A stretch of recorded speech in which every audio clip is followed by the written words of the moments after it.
Alright, so I got my level 10 sword and my level 50 magic spells, so when's the raid? What? We're not.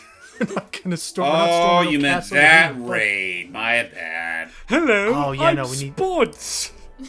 Oh, we need that bug spray. So welcome everybody to the land of what's her name, Jordy? Meet Yuri Brand, aka Bugsy. Hey, I need Bugsy. to ask you what. I gotta start asking you what these characters' names are prior to the start of these, so I don't It's sound fine. so dumb. Well, hey, you know what? Sure. It gives Jordy something to do as we start these parts. So, yeah, she loves bugs, but everyone else finds her obsession with them creepy.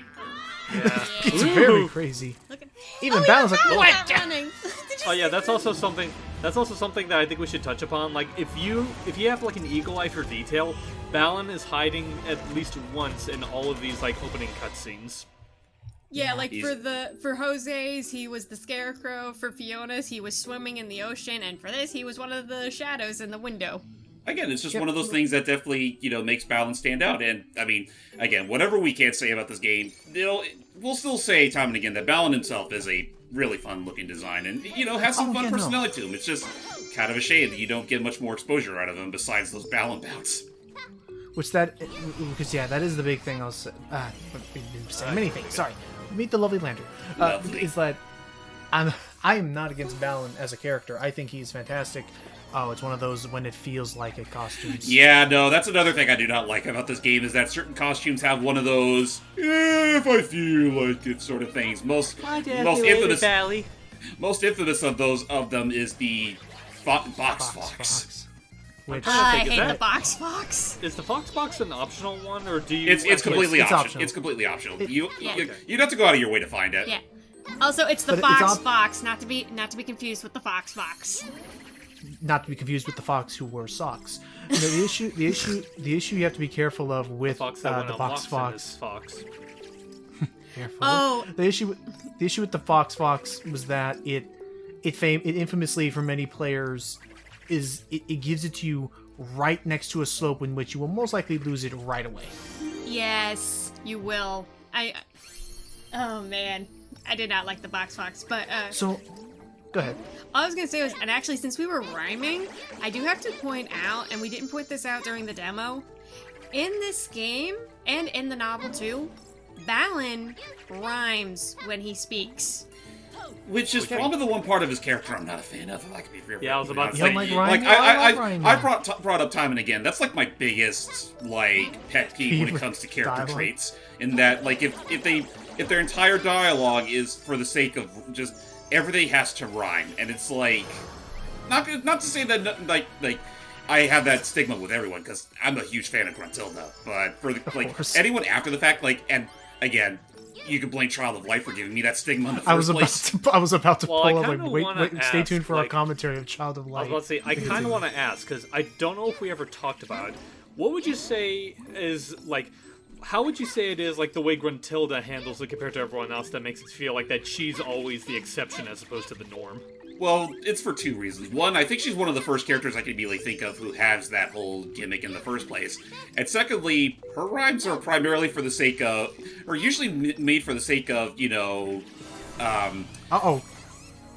Enemy okay. spawned in and scared them off. Dang it. But yeah, no, it's first of all, again, she's the first that I can think of that did it, and secondly, her rhymes are just fun. It's that, and I think It's and I think we mostly talked about for the it, sake of mocking Banjo and Kazooie. and I think we hey Yuri, and I think we talked about it was fun. It's also made more fun in 2E where we realized there was never any curse. She just felt like doing it a bunch, and when forced to, she's like, "Fine, I'll stop it." Jeez, And stop the rhyming. and that's when Gruntilda's character kind of took a nosedive. Yeah. Well, you Yeah, know what? but Then it it was went funny. back. Then it went back to full force and nuts and bolts. And like I said, it's like now that my sisters are gone, I can rhyme however I want. Pretty I much. can rhyme for real. And I mean, I remember her rhymes in that game being pretty okay.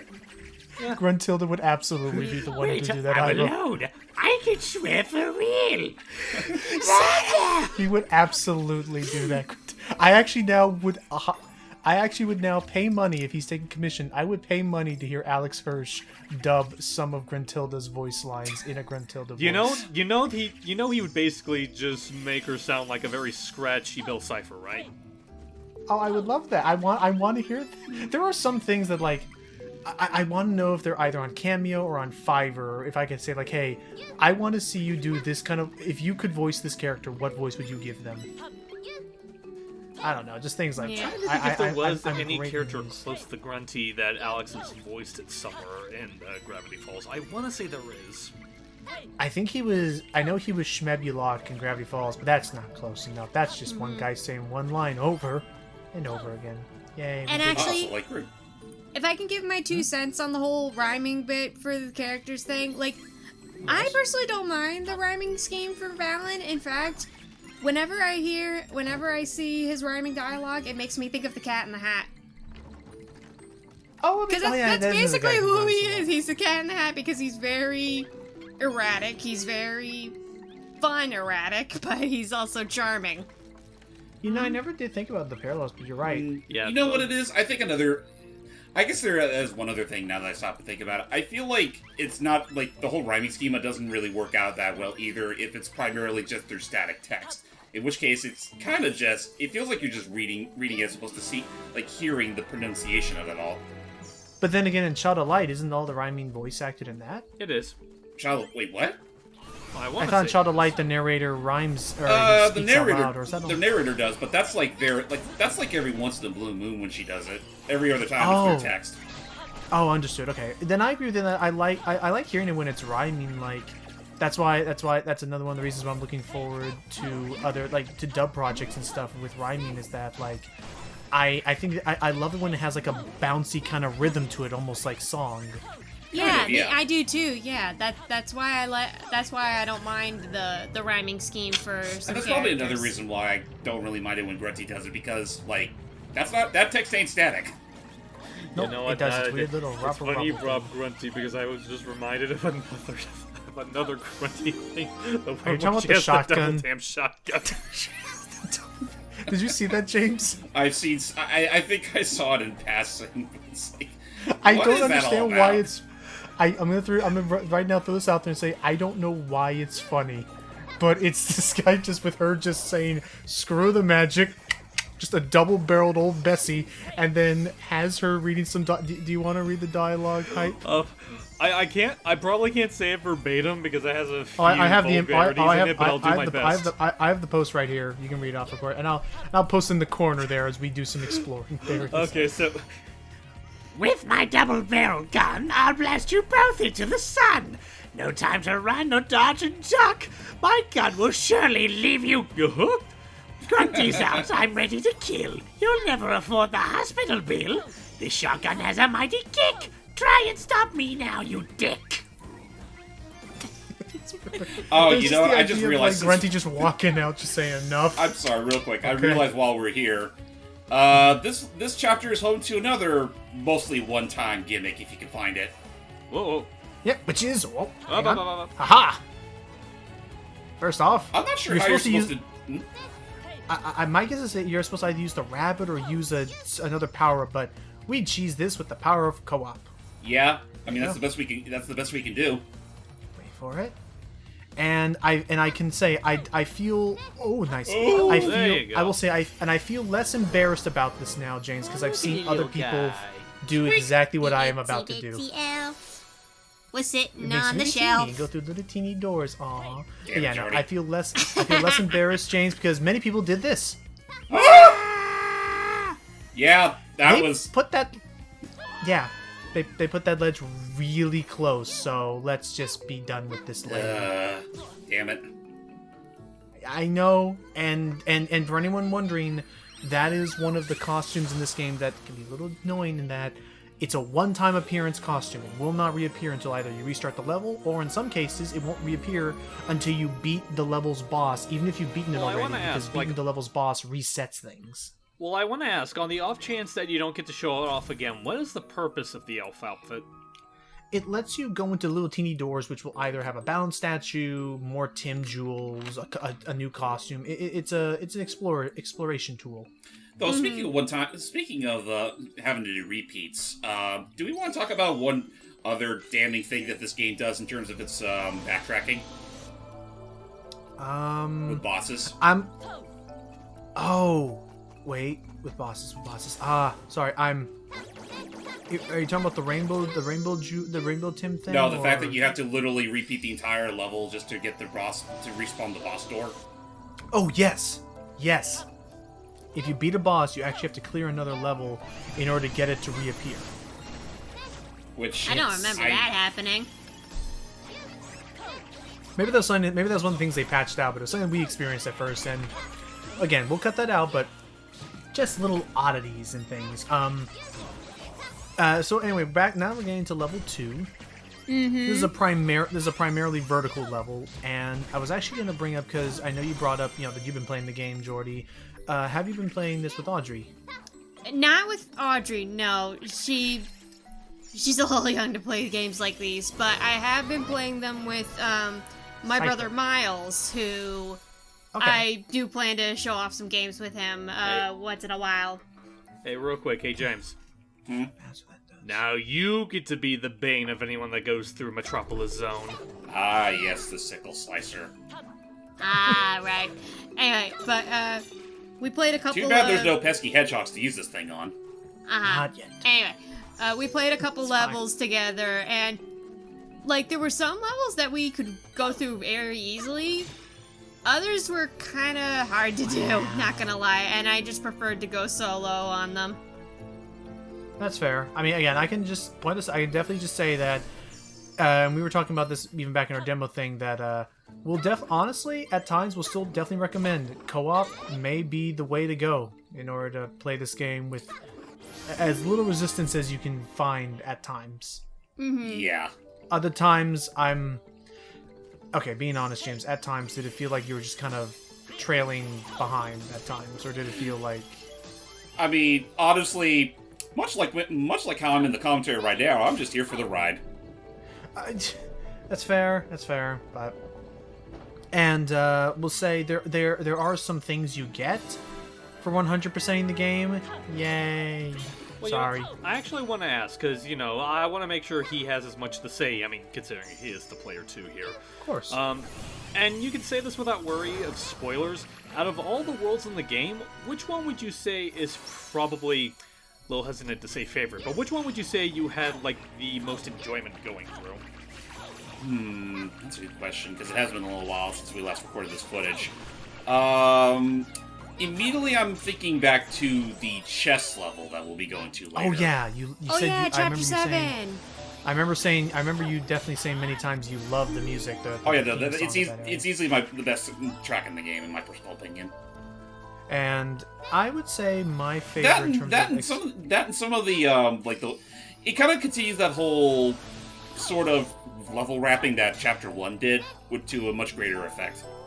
Oh yeah, the curvy, Yeah. because it's these wide, stretching savanna, with not as much things blocking the Only effect. real thing I don't like about it, looking back, is that when you really think about it, the person you're trying to save there kind of really didn't deserve it. He need to kind of get over himself. But yeah, I'm sure there's more that the book maybe didn't tell us. I don't know. Yeah, there's definitely more to the book, and I can't wait to tell you guys about it. Well, will it make us like him? Maybe, but anyway, what were you going to say, Steve? Well, I feel like that is kind of a thing that I think that is definitely one thing that I see a lot of people harping on the harping on the fact that when it comes to all the people that you're going through, it's their direness, for lack of a better word, definitely does vary to a degree. And I will admit, compared to stuff say, oh, this person is suffering from trauma from almost dying from doing this, or this one's suffering from the loss of a loved one.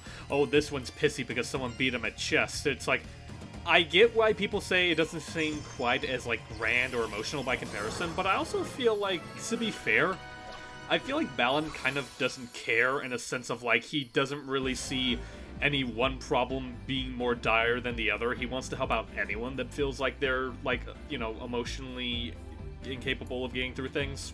Which Yeah, is and fair, that's why I suppose. like Balan as a character, because he's not, he's not judgmental. He will, help anybody, no matter the case. I guess by that point, the issue is more so in that they could have probably treated his whole character arc better, actually making it a thing where, he did kind of need to get over himself. Mm-hmm. And the way and the justification they lead to doesn't quite feel like it does that. You guys put a little too much back on that. My biggest complaint, as far as this game's plot, or at least in terms of the dire straits, is that I still will say, Oops. Okay, that one you didn't put enough back in.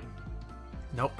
Is my biggest thing as far as this game is that but he got it. Is that Birdie. I don't understand the It's only justification. one, because it's the only one in the hole. I suppose that'll do it. Is that I got it?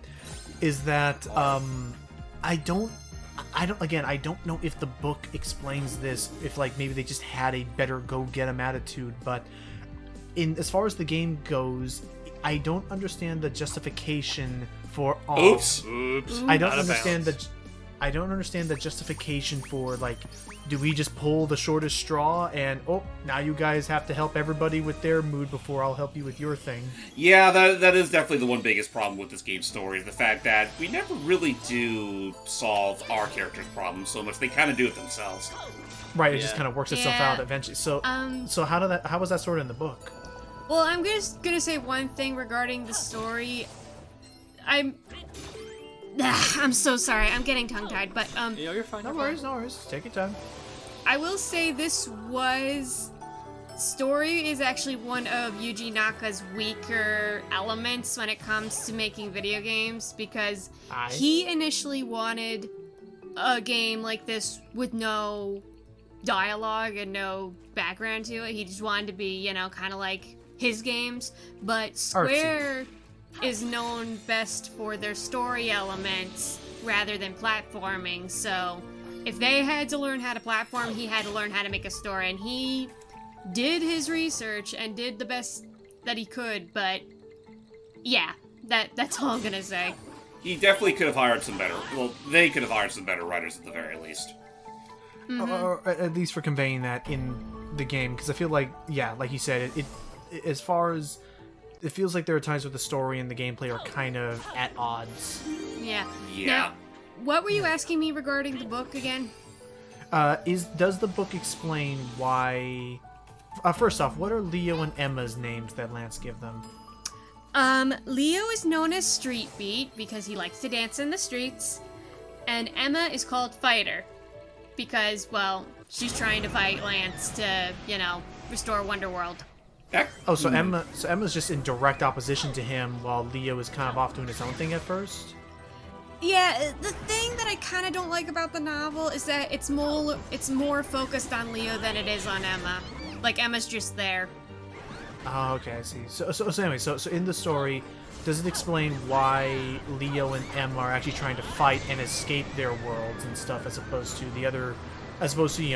Jose, Yuri, Fiona, who are kind of just stuck in their mental worlds or heart worlds? The game kind of takes place. Not the game. I'm sorry, the book. It kind of takes place either in the middle or close to the end of the story. I'm not sure, but they were fighting Lance, but then he kind of defeated. Okay. Oh, See wait, ya. where'd that go? Okay, There it goes. Anyway, they were fighting Lance, and they were trying to defeat him, but he kind of had the upper hand, and had Ooh. Balan okay. not saved them, they would have been killed. But hi Balan, my husband. Why not? Come out and own it. He's a cool guy, cool character. Oh, so that ring on his finger isn't something to hold up his gloves. Actually, it looks like he has more than Got one his- ring. Actually, yeah, Oh he's my got gosh, you're right. multiple. So, and I will say, just throwing it out there, unlike Knights, he does have a confirmed gender. Yes. Yes, both he and Lance Okay. are confirmed T's. Gotcha. Okay. Yeah. But Speak. what was I saying Charging again? forward. Talking about that about Balan how, came to like- save them Yeah. Right. from Lance. So, Lance had defeated, Leo and Emma, and Emma managed to escape because at that point she had already put her trust in Leo. Her story was kind of done. But Leo was still stuck in his mind about the whole, having no friends thing, that his memory got taken away and he ended up having to, relive it in Wonderworld under Lance's control. Goodness. Huh. But he had a feeling that something was going on because he kept seeing visions of Balan and Emma throughout his journey. Oh, see, that would have been a neat little bonus chapter idea, or just chapter in general of, like, you know, after you helped everyone else with your problems, you're left just now to face your own, like, you know, the inner demons and stuff. Although, that being said, I will say one thing that I've thought about, and was kind of brought to mind when I was watching, like, Ellis Mark's video on Balan, which, you know, to his credit, he did try his best to stay positive about it, but you know how the internet is about that. But he did bring up one thing. I was say real quick, we found one of these rare rainbow drop statues. They're usually tucked away and usually require some, you know, outside the box thinking or co-op break in the game. And the rainbow drops we'll explain a little bit more about later. All right, go ahead. So basically, he had to think about how, like, I'm not sure how some people, like, I'm not sure how Jordan would think about this, but he talked about the idea of how, like, how the story would probably be a little less nonsensical if they just outright removed Leo and Emma and have it be just, like, focus on straight up Balan trying to solve everyone's, like, emotional problems. That's not a bad idea, though. There is one other thing I had in mind that could also have been, sort of a similar idea. It wouldn't really solve so much any gameplay issues, but maybe have it that every chapter you took control of every one of those people we're trying to save. Oh, I through. wouldn't mind that too. Like, they could be the ones to don those costumes and go through the challenges they see fit. And I did have one other possible idea, but I'll describe the boss first. So, Yuri has become an evil spider. Hello, Wormsworth. A spider, butterfly, praying mantis thing. It's a bug. Yeah, she's big an buggy. insect. She's an insect. So, primarily the way we're going to be dealing damage to her is, first off, use the cutter on these... Oh, I missed it. You'll have to use the cutter on the pillars to knock it back at her. Next is use a cutter on these balls to bounce them back at her. Or, when she gets low and close to the ground, jump into her now, lady. with the spider ability. Otherwise, dodge her sickle attack. And then those are the three ways. But anyway, so the other idea I had of how this could work is... kind of in a... potentially in a similar vein as Epic Mickey, if there was an idea of, like, you weren't Balan, but you were, like, Balan's protege, and on the day of, like, your training, all hell just broke loose, and now you have to, like, clean up everything as, like, your quote-unquote master exam to become a new, like, supporter of the theater. I think that would definitely make this whole thing, like, this whole thing of Emma and Leo's adventure make more sense if they were proteges as opposed to being, you know, more or less being part of the same coin. So basically, right, just have because then the idea would be that you were, like, you know, this was your job to help clean up things. So basically, make them like the Mickey to Balanzi and Sid. Yeah. Yeah. Makes sense. And back. Do Goodbye, Wormsworth. But yeah, just something if there was, like, if it made sense that this was our responsibility and not just we're now the errand boy and girl. Right. Just, yeah, no, there it goes without saying, there was plenty that could have been done to, you know, make this game a lot more worthwhile, not just in terms of its gameplay, but also its narrative. But, I mean, again, it's been brought up time and again on so many other videos. We're more or less just being redundant at this point. So how about another musical number? Why not? Oh, and this is Balan's theme song. Well, there's multiple themes, but this one was from the debut trailer. This is called Hooray! Yeah. Honestly, I feel like it's my favorite between the two. Oh boy. Same. It definitely feels the most triumphant. Yeah. I definitely would. I see this as being, like, the main theme. Oh, and so full disclosure, there are English versions of these songs, but if you want to unlock them in the game, you have to collect all the statues of each chapter after beating the boss. Though I will throw this out there and say that you don't have to do that for every single level, because I believe there's only 4 songs, and they cycle them out. That is true. the, You're right. That is true. But So just pick the 4 that you like the most. Or but yeah, pick there's 4 like levels that are easiest abridged. for you. There's abridged versions of these songs in the game, and then in the soundtrack they have the full versions, which I do recommend, by the way. Okay. So, okay. She's broken out of her shell, and she's taking the courage to say, look at it. It's wormy. She just wants the classmates to help her with, you know, the responsibility of the bugs. Even it books becomes can be warm. beautiful. Now. Selectively, anyway. then it becomes wormy, and then the entire city falls into chaos. It's just keep happening to Class dismissed. All right, kids. See you tomorrow. Alrighty. One last thing I kind of want to ask Jordan before we end things off. So kind of going similarly to what I asked James about, like, his favorite worlds in the game, would you say you had, like, a favorite inhabitant? You know, like the people that we've been helping out throughout the game?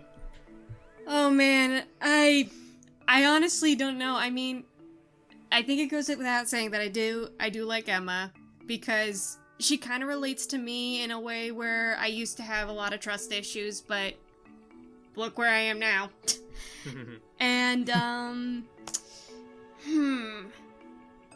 I don't know. Like, I feel like I relate to bits and pieces of almost all of them. Like, there are two that we'll be seeing later on. One of them is a woman who actually has an ice level. Her name is Ivan, and she loves her family so much, but is afraid of falling in love again after she loses them. And another is Lucy, aka the artist. Well, I think that goes without saying because I like to draw, and I'm very passionate about it. It's a comfort thing for me, and it kind of gets frustrating whenever I hit an art block.